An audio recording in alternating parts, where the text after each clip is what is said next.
Cal Donner. I'm 29. Work construction in Helena.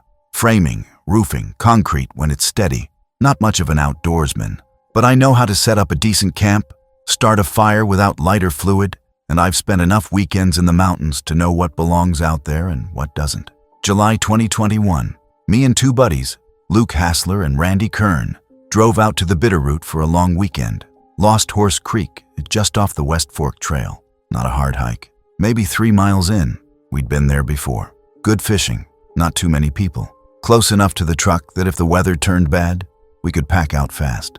We set up camp Friday evening near the creek bend, where the canyon opens up a bit. Pine cover, flat ground, decent rock ring already there from previous campers. Luke brought his dad's old Coleman stove. I had the tents. Randy brought a cooler full of Coors and hot dogs. Real high-class operation. The plan was simple. Fish Saturday morning, maybe hike up to the ridge if we felt like it, drink beer, tell bad jokes, and head home Sunday night. Nothing complicated. We'd done it a dozen times. First night was perfect. Clear sky, no wind, just the sound of the creek running and the occasional pop from the fire.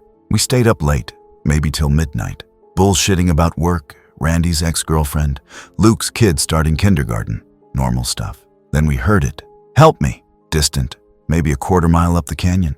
Male voice, strained, like someone in pain. Luke sat up, beer can halfway to his mouth. You hear that? I did. So did Randy. We listened, waited, nothing. Then again, help me. Same voice, same tone. But this time it came from the opposite direction. Down canyon, past where the trail bends south. Luke stood up, brushed off his jeans. Someone's lost, Randy laughed. Or drunk, probably some idiot who wandered off his campsite. I wasn't laughing, I was listening. Because sound doesn't work like that in a canyon. Echoes bounce, sure, but they decay. They lose strength. This second call was just as loud as the first, and it came from a completely different direction. Could be echo drift, I said. Wind pushing sound around weird. Except there was no wind, not even a breeze. The trees were still. Luke grabbed his headlamp and clipped it on. We should check it out. Someone could actually be hurt. Randy rolled his eyes, but got up anyway. I didn't want to go. Something about the call sat wrong, like a word pronounced just slightly off. But you don't ignore someone asking for help. That's not how you're raised. So we grabbed our lights, 2 headlamps and a handheld mag light, and I marked the camp coordinates on my phone. No cell service out there, but the GPS still worked. I wanted to make sure we could get back if we wandered too far. We started walking up canyon, following the creek. The water was low this time of year, just a trickle over smooth stones, and our boots crunched loud on the gravel. Every 30 seconds or so, Luke would call out, "Hey, where are you?" No answer. We walked maybe 10 minutes. Then, "Please, over here." Closer this time, quieter, almost a whisper, coming from across the creek, up near the tree line. Luke swept his headlamp toward the voice. Nothing but pines and shadow. "Over here," it said again. But this time, the voice sounded younger, higher pitched, like a kid. Randy stopped walking. "That's not the same guy." "Echoes can distort," I said, but I didn't believe it. We crossed the creek, boots soaking through, and started up the slope. The trees got thicker, branches low enough you had to duck. My light caught something on the ground, a print, barefoot, pressed deep into the soft dirt near the water's edge. I crouched down, ran my fingers along the edge. Fresh, the soil was still damp, still loose, but the print was wrong. The toes were too long, splayed wide like someone gripping mud. And the arch, there was no arch. It was flat, almost prehensile, like the foot had molded itself to the terrain. Luke came up beside me. "Someone hiking barefoot out here?" I shook my head. "Not unless they want shredded feet." Randy's radio crackled. We'd brought a pair of cheap walkie-talkies in case we split up, and his was clipped to his belt. The static hissed, then cut out, then hissed again. And in the static, I heard it. "Please, please, please." The same word, looping, mechanical, like a skipping record. Randy clicked the radio off, clicked it back on. Same loop. "What the hell?" he muttered. Luke called out again. "Hey, if you need help, stay where you are. We're coming," the voice answered. But this time, it was Luke's voice. "Stay where you are." Exact cadence, exact tone, like someone had recorded him and played it back. Luke's face went white. He clicked off his headlamp, and Randy and I followed suit. We stood there in the dark, listening. Footsteps, slow, deliberate, moving through the trees to our right, then to our left, then behind us. No, not behind us. All around us. Multiple sets, pacing, circling, but there was only one voice. "Wait," it whispered, and I swear to God, it sounded like Randy. Randy grabbed my arm. "We need to go, now." We turned back toward the creek, moved fast, not quite running, but close. The footsteps followed, always just outside the range of our lights, always matching our rhythm. Then Luke stopped. He was staring at the water. There was something standing in the shallows, tall, pale, skin slick like wet clay, reflecting our lights in a way that didn't look right. Too glossy, too uniform. It was facing away from us, hunched forward, arms hanging long, fingers brushing the surface of the creek. Luke's headlamp beam hit it square. It didn't turn around, but the voice came from it. "Help me." Deep, guttural, not from the mouth, from inside, like an echo played backward, resonating from somewhere in its chest cavity. Randy fired a flare. The burst lit up the canyon, brilliant red, hissing as it arced overhead.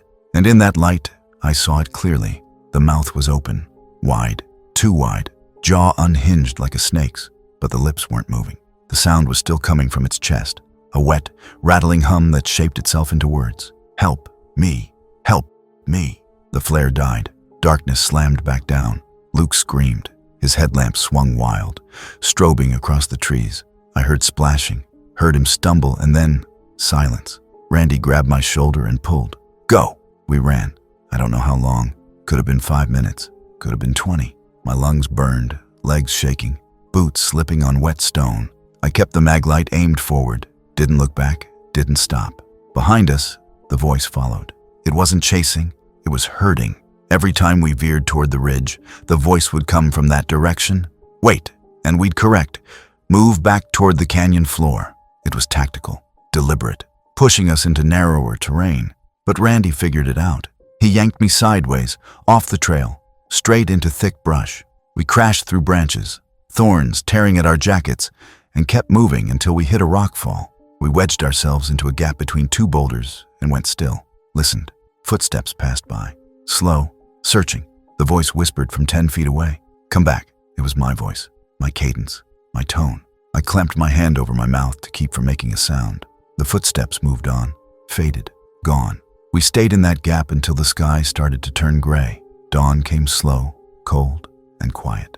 When we finally crawled out, we didn't talk, just moved. Followed the creek back downstream, found the trail, and kept going until we hit the truck. Luke never came back. We reported it that morning. Rangers went in with dogs, ran a search grid for 3 days. They found his headlamp near the creek, found some boot prints, found those barefoot tracks leading up from the water, not down into it, like whatever made them had come out of the creek, not crossed it. They didn't find Luke. The lead ranger told us it was probably a mountain lion or a bear. Said the barefoot prints were likely from another hiker, unrelated. Said the voice I described was a cougar scream. They can sound human, especially in a canyon. I know what a cougar sounds like. I've heard them before. This wasn't that. A couple months later, I started hearing stories. Locals in Darby, Hamilton, people who'd camped near Lost Horse Creek. Same thing. Voices calling for help, always at night, always moving, always just out of reach. They call it the Pale Howler. I don't use that name because it wasn't howling. It was talking, trying to sound like us, trying to lure us in, and it almost worked. If you're ever out there, Bitterroot, Lost Horse, any of those canyons, and you hear someone calling for help, don't answer. Don't go looking. Just run. I'm Mark Reardon, 42, wildlife photographer out of Missoula. I've been shooting backcountry landscapes for almost 20 years. Grizzlies, elk migrations, alpine wildfire recovery. I know how to read animal movement, how to anticipate behavior, how to stay invisible when I need to. That's the job. You learn to move through wilderness like you're part of it, not against it. Early October last year, 2024, I took my brother Evan up to Glacier National Park. Highline Trail.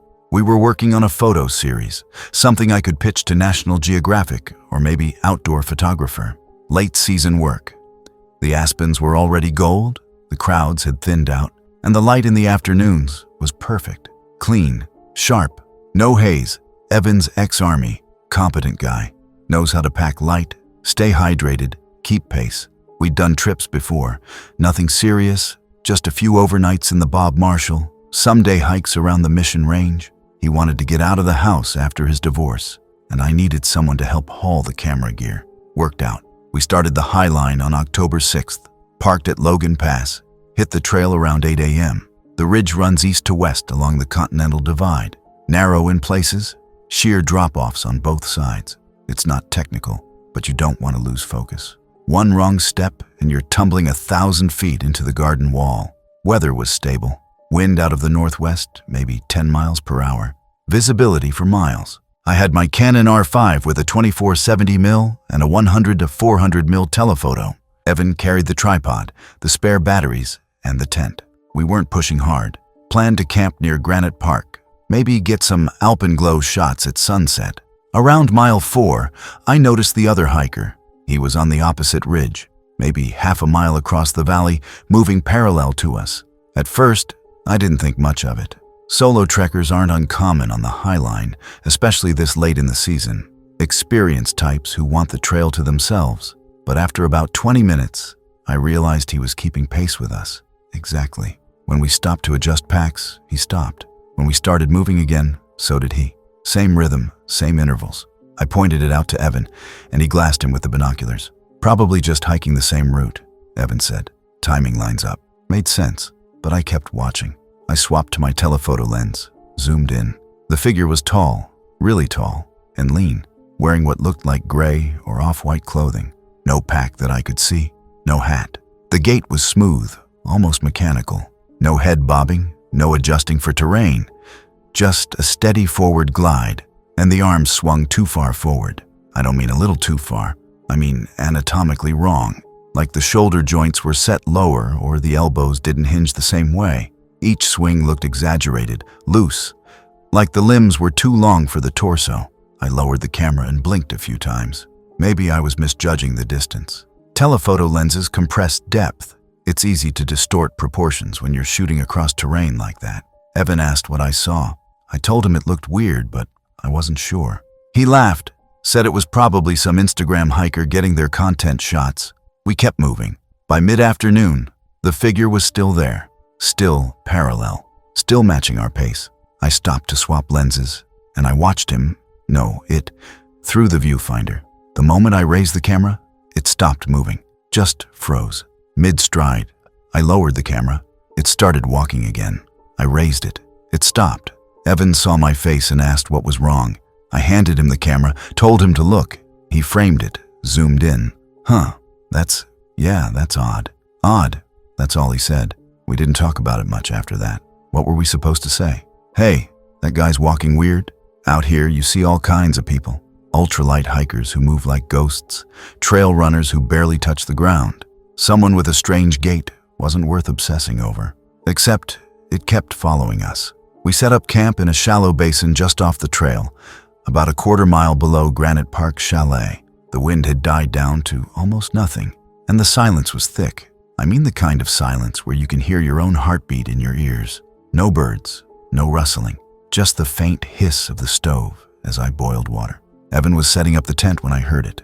Footsteps, faint, rhythmic, coming from the ridge above us. I looked up, nothing visible, but the sound was there, crisp, deliberate like boots on loose shale, and it matched exactly what Evan was doing. He'd take a step, drive a stake, take another step, and from somewhere up on the slope, I'd hear it echo back. Same cadence, same weight. I told him to stop moving. He stopped. The footsteps stopped. He started again. They started again. Evan looked at me. Wind? I shook my head. Wind doesn't sync with human movement. The wind doesn't pause when you pause. He stood up, brushed the dirt off his hands. Maybe it's that hiker.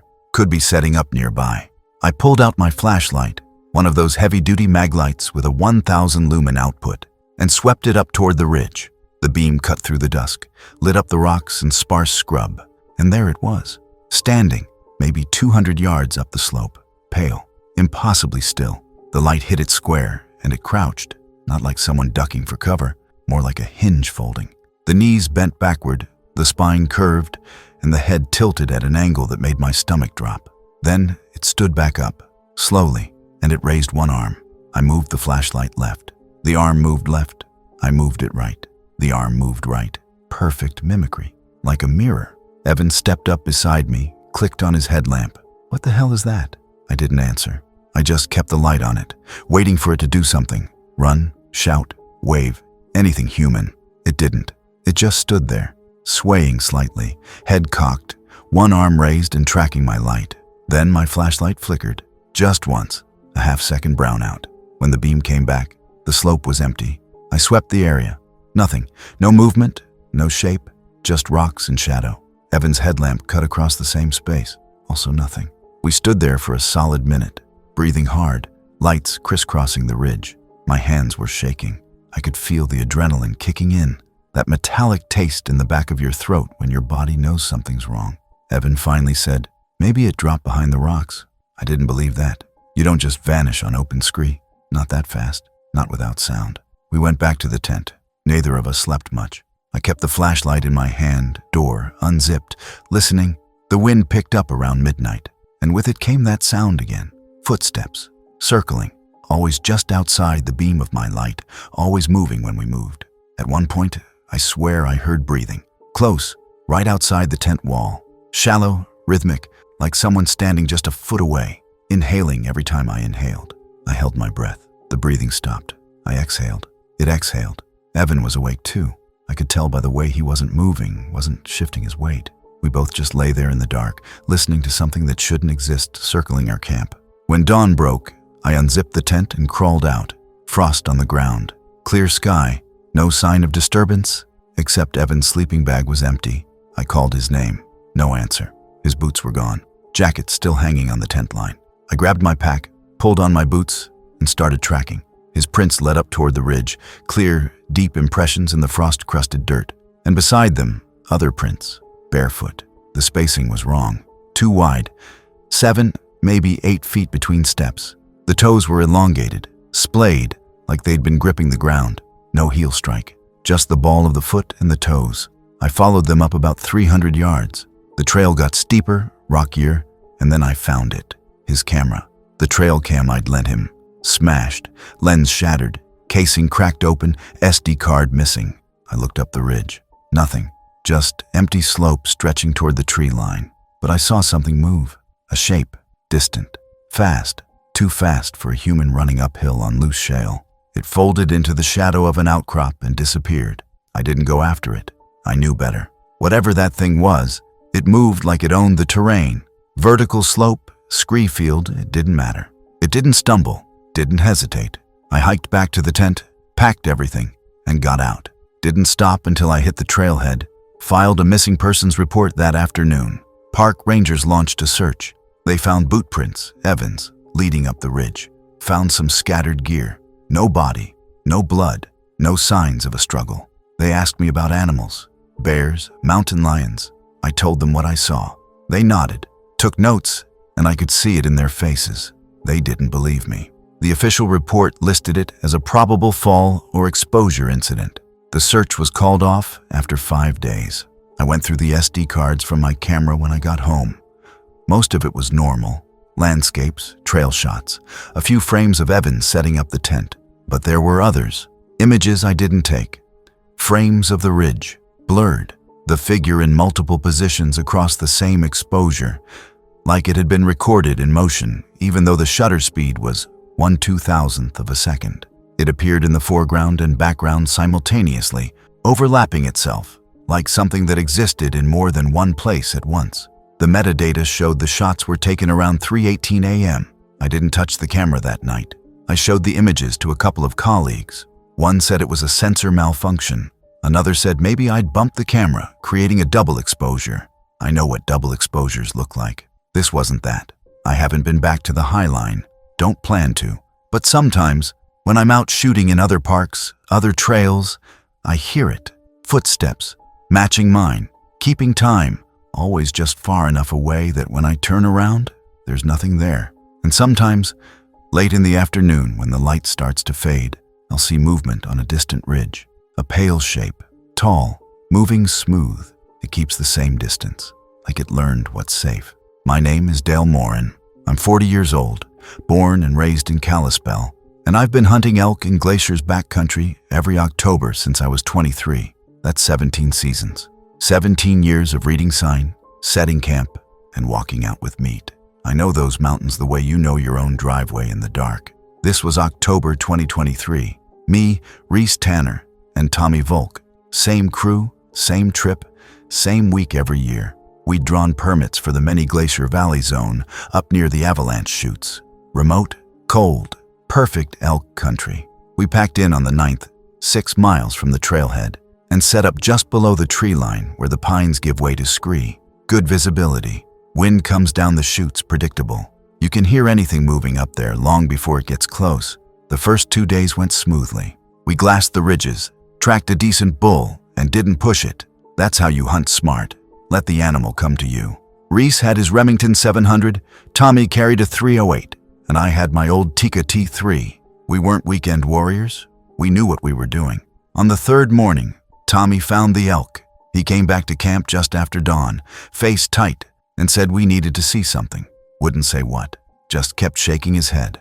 So we followed him up about a 1/4 mile to the base of the North Chute, where the rock fall starts. And there it was, a bull elk, big one, maybe a 5x5 rack, lying on its side in a clearing, but it wasn't right. The rib cage was split open, clean, like someone had used a saw. Organs were gone, not eaten, gone. The bones were picked smooth, white as chalk, and they'd been arranged, stacked. I'm not talking about scavengers dragging pieces around. I mean stacked. Vertebrae lined up in a row, ribs fanned out like they were on display. Reese crouched down next to it, ran his hand over the cut edge of the sternum. He looked up at me. This wasn't a bear. I knew that. Bears tear. They crush. They leave claw marks and slobber and chaos. This was surgical. Tommy was walking the perimeter, eyes on the ground. He stopped about 10 feet from the carcass and pointed. Tracks, barefoot, human-shaped, but wrong. The toes were too long. The arch was flattened out, almost prehensile, like the foot was gripping the dirt. And the stride, Jesus, the stride was 6, maybe 7 feet between prints. Nobody walks like that, not even a tall man running. I knelt down next to one of the prints, felt the edges. Fresh, the soil was still loose. Whatever made this had been here maybe 2-3 hours ago. Poacher? Tommy said. I didn't answer right away. I was staring at the scree slope just past the clearing. The prints led straight up into it, barefoot, over loose rock, at an angle that would have shredded anyone's feet. No blood, no scrape marks. Just the prints, then nothing. No poachers moving like that, I said. Reese stood up, wiped his hands on his jeans. So what then? Some weird hiking guy? Cultists? I shook my head. I didn't have an answer. That's what bothered me most. I always had an answer out here. Wind direction, animal behavior, terrain advantage. That's the language I speak. But this was a sentence I couldn't read. We hiked back to camp. Nobody said much. Reese tried to joke about it. Said maybe it was one of those wilderness nudists you hear about on Reddit. Tommy didn't laugh. Neither did I. That night, I set up 2 trail cams. One facing the fire pit, one aimed down the game trail we'd been using. I also kept my rifle loaded and within arm's reach inside the tent. Reese called me paranoid. Maybe I was. But something about that elk carcass sat wrong in my gut. The way spoiled meat smells before you even open the cooler. I didn't sleep much. The wind came down through the chutes in bursts, and every time it did, I'd hear it. This faint, shallow rasp, like someone breathing through a wet cloth. I told myself it was the wind moving through the rocks. Glacier does that. Sound bounces weird up there, gets funneled and stretched, but it didn't sound like wind. At 2:14 a.m., one of the trail cams clicked. I heard it from inside my tent, that little mechanical snap. I sat up, heart hammering, and waited. The cam clicked again, then again, 3 more times in a row. I didn't go outside. I stayed in my bag, rifle across my lap, and waited for dawn. When the sun finally came up, I pulled the SD card from the cam facing the fire pit and loaded it on my phone. Reese and Tommy were still asleep. I sat there on a stump, scrolling through the frames. Most of it was nothing. A fox, some shadows. Then, at 2:14 a.m., there was something crouched by the fire. It was pale. Skin like raw dough, stretched tight over bones. The arms were too long, reaching down past where the knees should be, fingers splayed wide against the dirt. Its back was hunched, spine visible through the skin, each vertebra a sharp knob. The neck was bent forward, head lowered, like it was sniffing the ash. But the worst part, The part that made my hands start shaking was the way it moved. It didn't move smoothly. It moved in bursts. One frame, it's crouched. Next frame, it's 3 feet to the left, head tilted at a 90-degree angle. Next frame, it's standing, not standing up, just standing, like the transition didn't exist. I went back through the frames again. Slower in one of them. Its face was turned toward the camera. The eyes didn't reflect. Not red like a deer, not green like a cat, just dull gray like dirty glass. I woke Reese and Tommy, showed them the footage. Nobody spoke for a solid minute. Then Tommy said, "What the hell is that?" I didn't answer. I was already packing. Reese tried to play it off, said it was probably some homeless guy, maybe high on something, wandering out of the park. But his voice was thin. He didn't believe it. Tommy didn't say anything. He just started breaking down his tent. We planned to be out by noon. That was the agreement. Pack fast, hike steady, get back to the trailhead before dark. I kept my rifle slung across my chest, safety off. Reese and Tommy did the same, but we didn't make it to noon. Around 10 a.m., Tommy went down to the creek to refill the water bladders. It was maybe 60 yards from camp, close enough we could see him through the trees. He waved at us once, then crouched down by the water. Then his flashlight rolled out onto the gravel. Just rolled, like he'd dropped it. I called his name, no answer. Reese started moving toward the creek, and I grabbed his arm, told him to wait. Something in my gut screamed, "Don't go down there." We stood there for what felt like 5 minutes. Could have been 2. Time does this thing when you're scared. Stretches and compresses at the same time. Then we heard it. Footsteps, coming up from the creek. Slow, deliberate, heavy enough to crunch gravel. We both raised our rifles. And then I saw the flashlight beam. It was moving, sweeping side to side, like someone was searching, but it was moving wrong. Too smooth, too level, like it was on a gimbal, and the light was pointed at us. Reese fired. The shot cracked loud, echoed off the chutes, and the flashlight dropped. The beam rolled across the dirt and went still. We waited, listened, nothing. Reese started toward the flashlight, and I hissed at him to stop. He did. Good thing too, because 30 seconds later, we heard breathing, not from the creek, from behind us, and to our left, and up the slope, multiple directions, all at once. Shallow, wet, rhythmic, like something testing the air. I grabbed Reese by the shoulder and pulled him back toward camp. We moved fast, didn't run, kept our rifles up. My hands were shaking so bad I could barely keep the barrels steady. When we got back to the tents, I pulled out the thermal scope, swept the tree line, the creek, the ridge above us. Nothing. No heat signature. Not a single warm-blooded shape in 300 yards. That's when I knew we weren't dealing with a person. We left everything. Tents, packs, half our gear. Grabbed the rifles and the GPS and started moving. Reese kept looking back, kept asking about Tommy, and I told him we'd come back with rangers, with backup. But right now we had to move. We made it maybe a mile before we heard it again. Footsteps, matching ours, perfectly synced. When we stopped, it stopped. When we started, it started. I turned around once, scanned the trail with my rifle light. Nothing, but I swear to God, I could smell it. Decay and cold iron, like old blood on frozen metal. Reese was breathing hard, muttering something under his breath, and then he just took off. Sprinted. I yelled at him to stay close, but he didn't listen. He bolted up the eastern slope toward the ridgeline, rifle clattering against his chest. I ran after him. The avalanche chutes are steep. Loose rock, no traction, every step a gamble. I kept my eyes on Reese's back, watched him scramble up over a shelf, and then he screamed. Short, sharp, cut off. I got to the shelf, pulled myself up, and he was gone. No blood, no rifle, no body, just his boot, sitting upright in the gravel like someone had placed it there. I don't remember how I got back to the truck. I know I ran. I know I fell at least twice, split my lip, tore my jacket. I know the GPS signal cut out somewhere near the trailhead, and I had to navigate by landmarks I barely recognized because my brain was just screaming, "Go, go, go." I hit the parking lot just before sunset, got in the truck, locked the doors, and didn't stop shaking until I was back on Highway 89.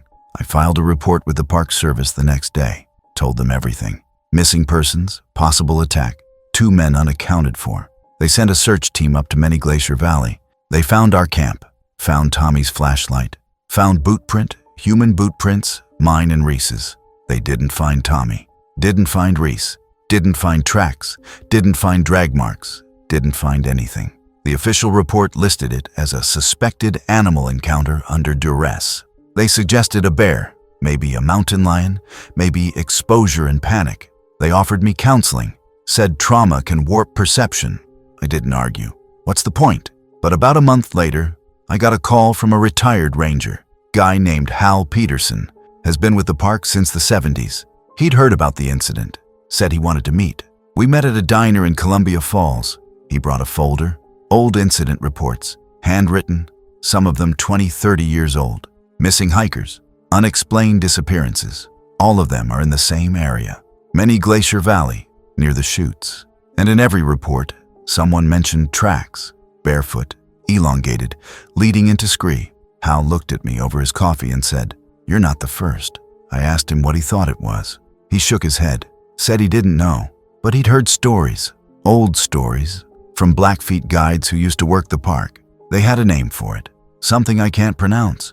Roughly translates to, the one who walks hungry. They said it lived in the high country, above the tree line, where the wind cuts and nothing grows. Said it used to be a man, or maybe it never was, and it hunts when the snow starts coming. Said it doesn't kill for food, just kills. Hal slid the folder across the table. "You keep this," he said, "and you don't go back up there." I haven't, but I still hear it sometimes. When the wind comes through my windows at night, or when I'm out in the yard and the trees go still. That shallow, wet rasp, like something remembering me. I don't call it a monster. I don't call it anything from a storybook. It was a man, or what was left of one. And it's still up there,